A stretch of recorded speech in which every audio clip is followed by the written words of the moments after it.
समय का महत्व। दो दोस्त रामू और मोहन स्कूल से लौट रहे हैं। मोहन, चलो मैदान में क्रिकेट खेलते हैं। होमवर्क तो कल भी कर सकते हैं। नहीं रामू, पहले होमवर्क कर लेते हैं, फिर खेलेंगे। अरे, तुम्हें हमेशा जल्दी रहती है। क्या होमवर्क में ही सारी जिंदगी बिता दोगे? समय बहुत महत्वपूर्ण है रामू। अगर हम समय पर काम नहीं करेंगे तो बाद में पछताएंगे। तुम्हारा तो कुछ समझ नहीं आता। चलो खेलने चलते हैं। अगले दिन स्कूल में। बच्चों, आज मैंने तुम्हें एक कठिन प्रश्न दिया था जो केवल वही बच्चे हल कर पाएंगे जिन्होंने समय पर अपना होमवर्क किया होगा। मोहन ने हाथ उठाया जबकि रामू ने सिर झुका लिया। मोहन, आओ और अपना उत्तर बताओ। मोहन ने उत्तर दिया और शिक्षक ने उसकी तारीफ की। मोहन ने समय का सही उपयोग किया, इसलिए वह सफल हुआ। रामू, तुमने अपना होमवर्क क्यों नहीं किया? सर, मैंने सोचा कि बाद में कर लूंगा, लेकिन समय निकल गया। समय सबसे कीमती चीज है। उसे एक बार खो देने के बाद हम वापस नहीं पा सकते। अगर तुम समय पर अपना काम करोगे तो हमेशा सफल रहोगे। समय का महत्व समझो रामू। स्कूल के बाद रामू और मोहन घर जा रहे हैं। मोहन, आज मैं समझ गया कि तुम सही थे। समय बहुत कीमती होता है। अब से मैं भी समय का सही उपयोग करूंगा। ये अच्छी बात है रामू। अगर हम समय की कदर करेंगे तो सफलता हमेशा हमारे साथ होगी। दोनों दोस्त खुशी खुशी घर की ओर चल देते हैं और रामू ने मन ही मन संकल्प लिया कि वह अब से अपना समय बर्बाद नहीं करेगा। संदेश: समय का महत्व समझना और उसका सही उपयोग करना हमें जीवन में सफलता दिलाता है। जो समय को व्यर्थ गंवाते हैं उन्हें बाद में पछताना पड़ता है। स्वच्छ हाथों की महिमा। गांव के छोटे से स्कूल में रमेश और सुरेश नामक दो बच्चे पढ़ते थे।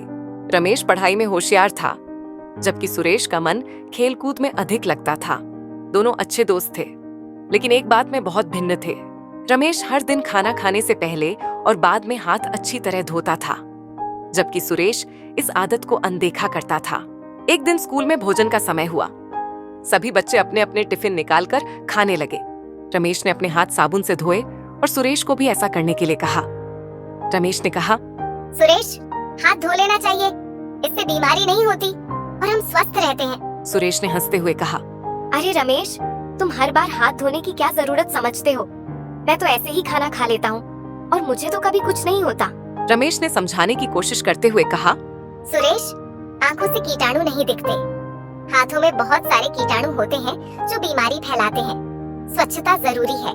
सुरेश ने मजाक में कहा, तुम्हारे कीटाणु सिर्फ किताबों में होते हैं, मेरे हाथ तो साफ सुथरे हैं। कुछ दिनों बाद सुरेश बीमार पड़ गया। उसे तेज बुखार और पेट में दर्द होने लगा। उसके माता पिता उसे डॉक्टर के पास ले गए। डॉक्टर ने बताया कि उसे इन्फेक्शन हुआ है जो गंदे हाथों से फैलता है। सुरेश को एहसास हुआ कि रमेश सही कहता था। डॉक्टर ने सुरेश से कहा, तुम्हें पता है सुरेश, अगर तुम हाथ धोते तो ये बीमारी नहीं होती। स्वच्छता का ध्यान रखना बहुत जरूरी है। सुरेश ने अफसोस जताते हुए कहा, मुझे रमेश की बात माननी चाहिए थी। अब मैं हर बार खाना खाने से पहले और बाद में हाथ जरूर धोऊंगा।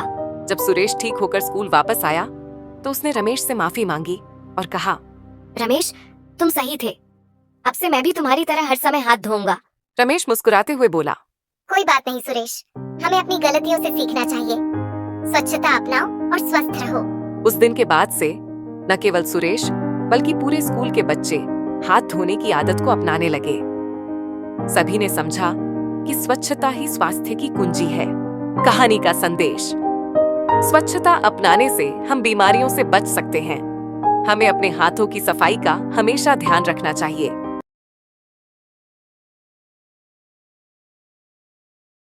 एक बार की बात है, एक गांव में एक लड़का रहता था जिसका नाम था राजू।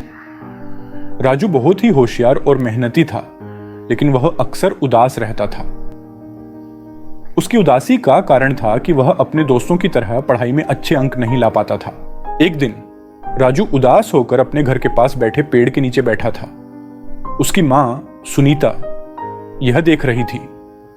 वह धीरे धीरे उसके पास आई और बोली, क्या बात है बेटा, आज फिर से उदास हो? राजू ने भारी मन से कहा, माँ, मैं कितना भी पढ़ाई करता हूँ लेकिन अच्छे अंक नहीं आते। मैं अपने दोस्तों की तरह होशियार क्यों नहीं हूँ? माँ ने मुस्कुराते हुए कहा, बेटा, हर किसी की अपनी विशेषता होती है।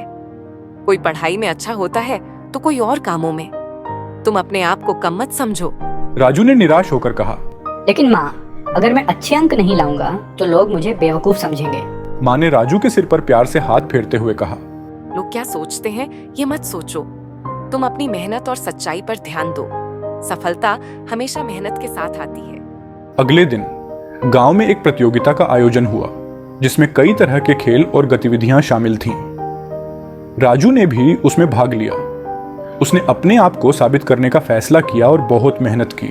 प्रतियोगिता के दिन राजू ने बहुत अच्छा प्रदर्शन किया। उसने दौड़ में पहला स्थान हासिल किया और पतंग उड़ाने की प्रतियोगिता में भी जीत हासिल की। सभी लोग उसकी तारीफ कर रहे थे। राजू के दोस्त भी उसके पास आए और बोले, राजू, तुमने तो कमाल कर दिया। हम तो सोच भी नहीं सकते थे कि तुम इतने अच्छे हो। राजू ने मुस्कुराते हुए कहा। धन्यवाद दोस्तों। माँ ने मुझे सिखाया है कि मेहनत से ही सफलता मिलती है। मैंने वही किया और आज मैं सफल हुआ। उसी समय उसकी माँ वहां आई और बोली, देखा बेटा, मैंने कहा था ना कि तुम्हारे अंदर कुछ खास है। बस तुम्हें उसे पहचानना और मेहनत करनी थी। राजू ने माँ को गले लगाते हुए कहा। हाँ माँ, अब मुझे समझ में आ गया कि मेहनत और आत्मविश्वास से ही सफलता मिलती है। मैं अब कभी भी अपने आप को कम नहीं समझूंगा। माँ ने प्यार से कहा। यही तो सही सोच है बेटा। अब तुम्हें कभी किसी बात से डरने की जरूरत नहीं। उस दिन के बाद से राजू ने हमेशा मेहनत की और कभी हार नहीं मानी। धीरे धीरे वह पढ़ाई में भी अच्छे अंक लाने लगा। उसने समझ लिया कि सफलता का असली मंत्र मेहनत और आत्मविश्वास है। गांव के लोग भी अब उसे एक नए नजरिए से देखने लगे थे। राजू की कहानी से सभी को यह सीखने को मिला कि मेहनत और सच्चाई से बड़ी कोई ताकत नहीं होती।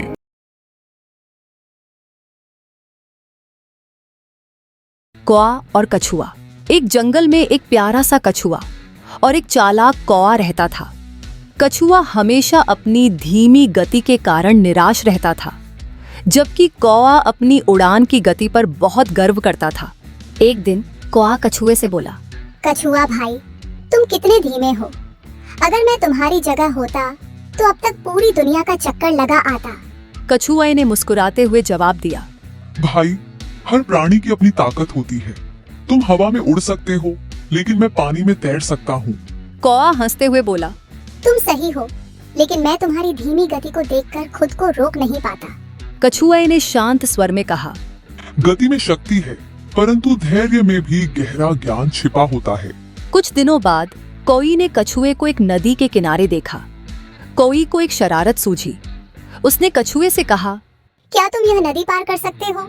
कछुआ बोला, हाँ, मैं इसे आराम से पार कर सकता हूँ, लेकिन अगर तुम चाहो तो मेरे साथ चल सकते हो।